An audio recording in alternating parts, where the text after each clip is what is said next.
All right, everybody, I'm here with Matt Loria. He's with Auxiom Security here in Rochester. We turn to Matt oftentimes to talk us through these, technology concerns, these snafus. We were talking about Comerica Bank now had a tech issue yesterday back online. Bank of America had one. Michigan First Credit Union had a spoofing scam that's still ongoing. How concerning should this be to the average consumer that all of this is kind of playing out? The fact that it's all kind of playing out at once, it's almost becoming kind of just natural in our world, right? The fact that three events kind of coinciding, you might want to put a little bit of relevance to that, to think about, okay, the hack, probably something different. Correct, but the outages, I've not done my research to understand yet if it's a backbone system that both of these organizations are using that could perhaps be glitching out or be having their own, cyber or other technology incidents behind the scenes. I'm not sure about that. It seems like Comerica and Bank of America were able to resolve it pretty quickly within 24 hours. Some of them have taken a little bit longer.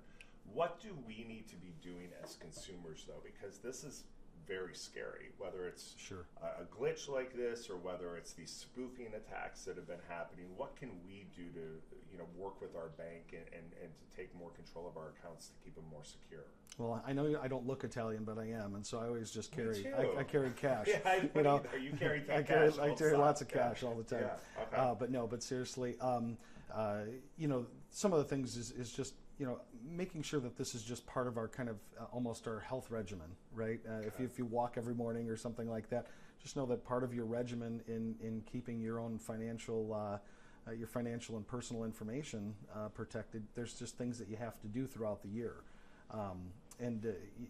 belonging to you hear me probably on repeat. Like a LifeLock. LifeLock, right? You knew where I was going.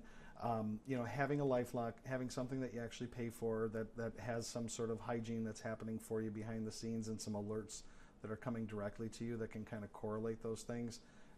It's very important, right? It's very important that we have it. It's just the world that we live in. We all live in a rough neighborhood right now, so we all need bars on the windows. Yeah, that's really the reality of what it comes down to. What about if you don't want to make the financial investment? We've talked about this before. Just making sure that your own credit is locked through the three different agencies. Sure. That's free. Yeah, the credit locking is free. I would highly recommend that. That you can. You actually did a segment where you walked through that with our Chief Information Security Officer, doing that and showing how simple it really is. What you can also do, though, is the letters. You often talk to me about the letters that people receive. Yeah, you'll receive like this 10-page letter from. Sometimes they're saying they're working with. A lot of them right now have been tied to hospital networks. Yep. So here's the great part about the fact that your data is all of our data is breached in some way, shape, or form. We're all going to get those letters. Those letters are actually offering you the free credit monitoring service. But all you have to do is make sure that you have to sign up. So it's saying, Hank, here it is. It's available to you should you choose it. But you have to actually say yes. You actually have to follow whatever that letter says to be able to go ahead and do that. And a lot of times, like your own credit card, like my Amex will give me an alert if somebody has tried to pull my credit or something. So there could be free benefits within things that you're already kind of signed up or dealing with. Correct. And then anything that's financially related, any account that you have, period, that's electronic, you should have multi-factor authentication set up. And what that means is that you have a password, but then it also has to send you some sort of code to your phone. Yeah. And even better than that is if it can send it to a security application like Duo Security, so you can use an authenticator like that. So that's what we have through work. You can't do anything without your phone ringing. Yes, and there's good reason for that, right? The scammers know. Like you've seen where people send the text, right? I think the Michigan First Credit Union deal was all through somebody clicked on something and it had someone put in their password. It was a fake spoofed piece, and obviously on that particular account didn't have some level of multi-factor where it required both pieces of information. All right, last thing, passwords.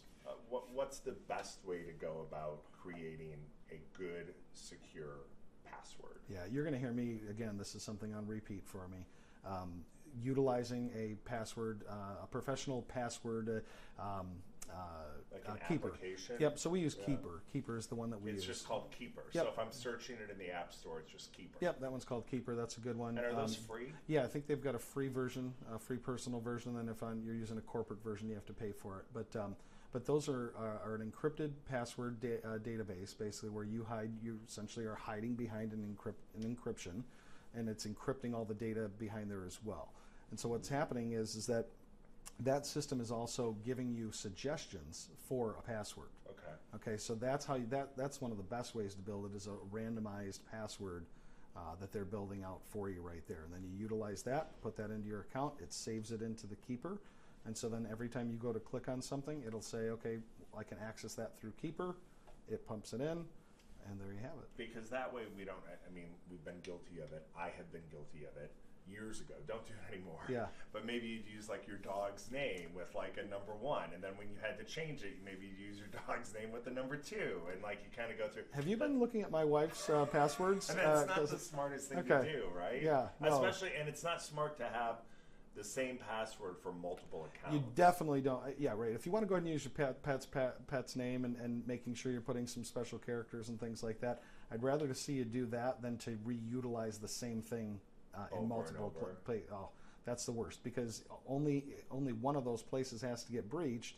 They find that password, and let's just say it's Fido123, right? Fido123 is your password on Yahoo, let's say. Right. Well, if they stole it from there, they then go to your AOL account, or they then go to your Chase Bank account, and they're trying it everywhere. And because we're all human and have a lot of similar sort of behaviors and attributes and memberships and whatnot, they kind of know who to go hit to go break into the rest. Is there an end game for any of this stuff, or is this exactly why companies like yours pretty much exist, because it's evolving and changing daily?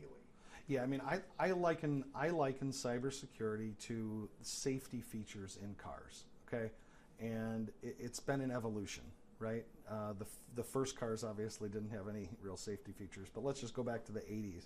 And you say, okay, hey, cars had brakes and they had, they had bumpers and ashtrays, Yeah. but they had a seatbelt, right? Okay, and there was a time that you could order a car with or without seatbelts, right?